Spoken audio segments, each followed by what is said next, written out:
নমস্কার, আমি সুভাষ রঞ্জন বন্দ্যোপাধ্যায়। দেখুন, মে 2026-এ আপনার জন্মরাশি বা লগ্ন যদি হয় মেষ, তাহলে মাসের শুরু থেকে মাঝামাঝি সময় পর্যন্ত আপনি আপনার পঞ্চমপতি রবি, একটা খুব স্ট্রং ফায়ারি প্ল্যানেট, তাকে আপনার রাশিতে তুঙ্গস্থ অবস্থায় পাচ্ছেন। 11 তারিখের পর আপনার রাশির অধিপতি এবং অষ্টমপতি মঙ্গল, তিনিও স্বক্ষেত্রে প্রবেশ করছেন।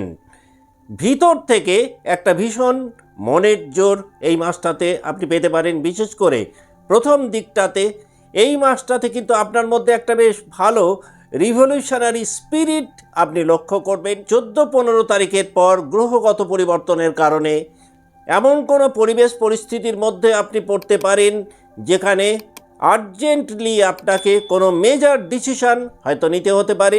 অর্থনৈতিক দিক থেকে কিছু ওঠানামার মধ্যে আপনি থাকতে পারেন। সম্পর্কের মধ্যে হঠাৎ করে একটা টানাপোড়েনের কিছুটা মুখোমুখি হয়তো আপনি হতে পারেন। মোট কথা, ইন এ নাটসেল এটা বলা যেতে পারে, আপনার জন্ম রাশি বা লগ্ন যদি হয় মেষ, তাহলে মে 2026-এ আপনি হয় একটা বিরাট জয়ের মুখোমুখি হতে পারেন, অন্য দিক থেকে আপনি একটা বড় শিক্ষা হয়তো এই মাসটাতে পেতে পারেন।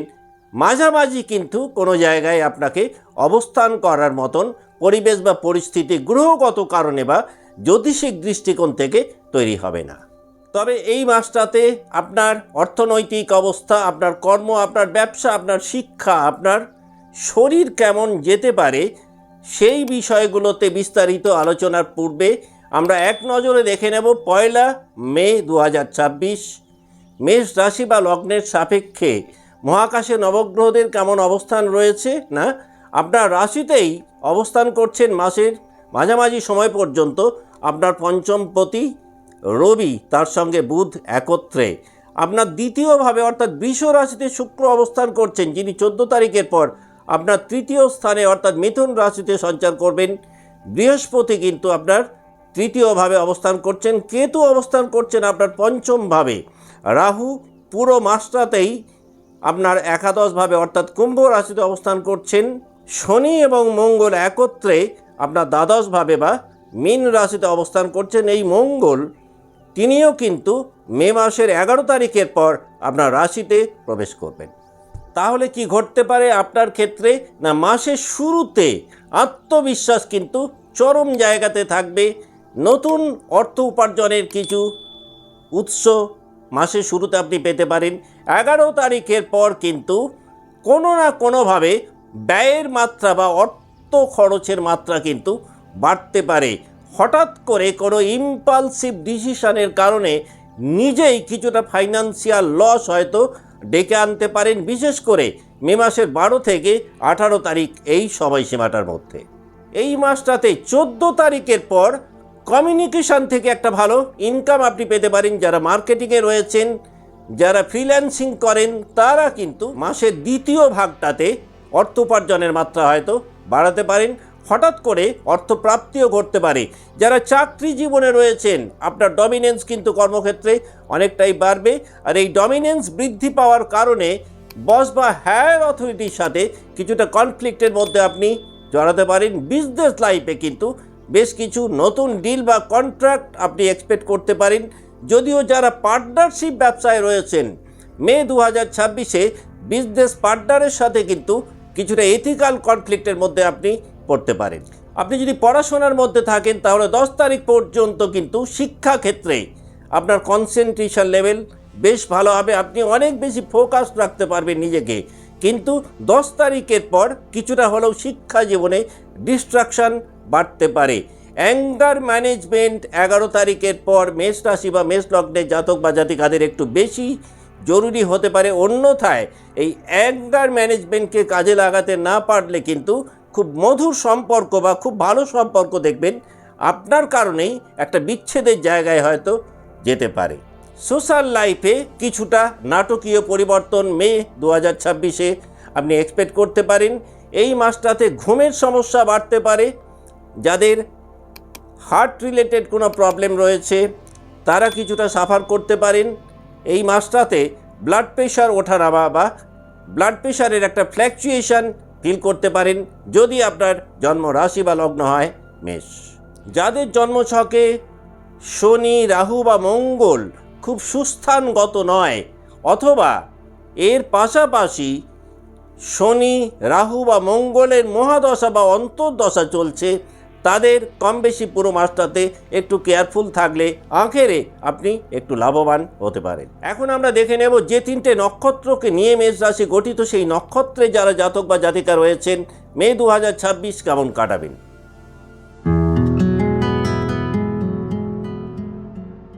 আপনার জন্ম নক্ষত্র যদি হয় অশ্বিনী, তাহলে কিন্তু মে মাসের 11 তারিখের পর একটা এনার্জি এক্সপ্লোশন আপনি পেতে পারেন। কাজের জায়গাতে কিন্তু খুব ভালো একটা স্পিড আপনি দেখতে পাবেন।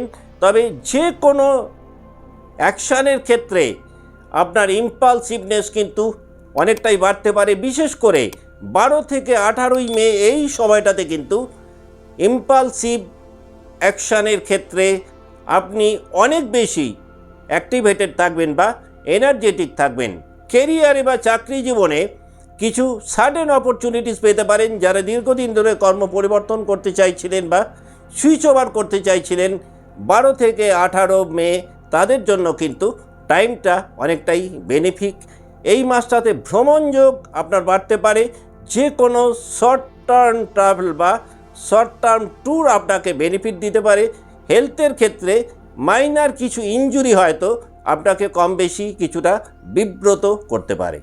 আপনার জন্ম নক্ষত্র যদি হয় অশ্বিনী, তাহলে মে মাসের 14 তারিখের পর আপনার কমিউনিকেশান স্কিল অনেকটাই বাড়বে। আপনার মধ্যে দেখা যাবে একটা বেশ ভালো স্পিরিচুয়াল ইন্টারেস্ট এই মাসটাতে তৈরি হবে। মাসের শেষের দিকটাতে অশ্বিনীর জাতক বা জাতিকাদের মধ্যে একটা সেলফ রিয়েলাইজেশন তৈরি হবে। কি করা উচিত এবং কি করা অনুচিত, এই বোধটা কিন্তু আপনি খুব সুন্দরভাবে পাবেন মে মাসের শেষের দিকটাতে।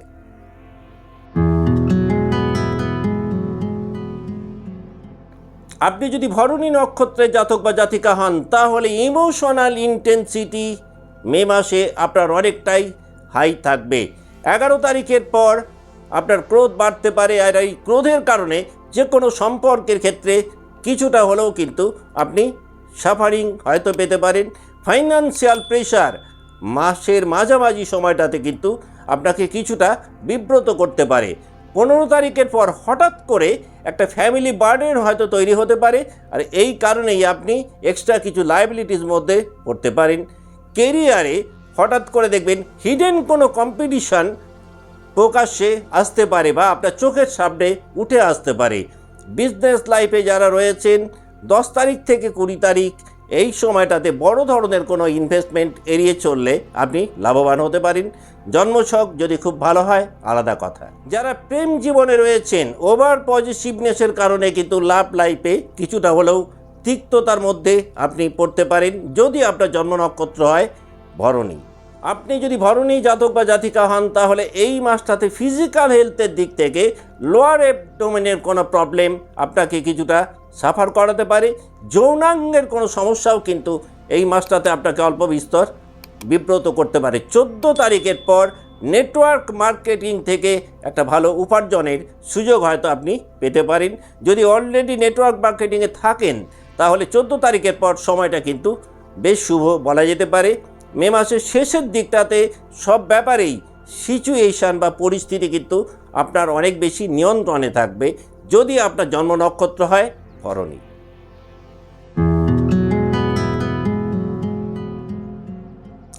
কৃত্তিকা যদি হয় আপনার জন্ম নক্ষত্র, তাহলে মাসের শুরুতেই আপনার মধ্যে একটা খুব ভালো লিডারশিপ কোয়ালিটি আপনি দেখতে পাবেন। 11 তারিখের পর আপনি অথরিটেটিভ জায়গায় নিজেকে নিয়ে যেতে পারবেন, যদি আপনার জন্ম নক্ষত্র হয় কৃত্তিকা।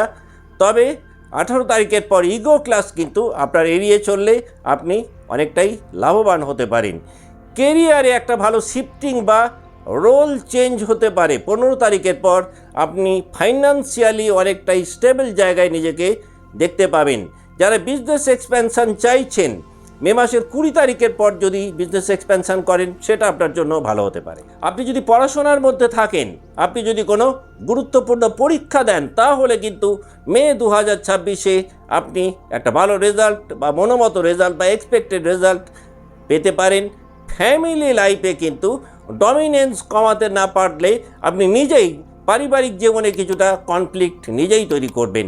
হেলথের দিক থেকে গলার কোনো সমস্যা আপনাকে সাফার করাতে পারে, ডাইজেস্টিভ সিস্টেমের কোনো সমস্যা এই মাসটাতে কম বেশি আপনাকে সাফার করাতে পারে। মে মাসের শেষের দিকটাতে আপনার সোশ্যাল লাইফে রেকগনিশন অনেকটাই বাড়বে, কর্মক্ষেত্রেও কিন্তু রেসপেক্টের মাত্রা অনেকটাই বাড়বে যদি আপনার জন্ম নক্ষত্র হয় কৃত্তিকা। আজকের মতো অনুষ্ঠান এখানেই শেষ করছি। ভালো থাকবেন, নমস্কার।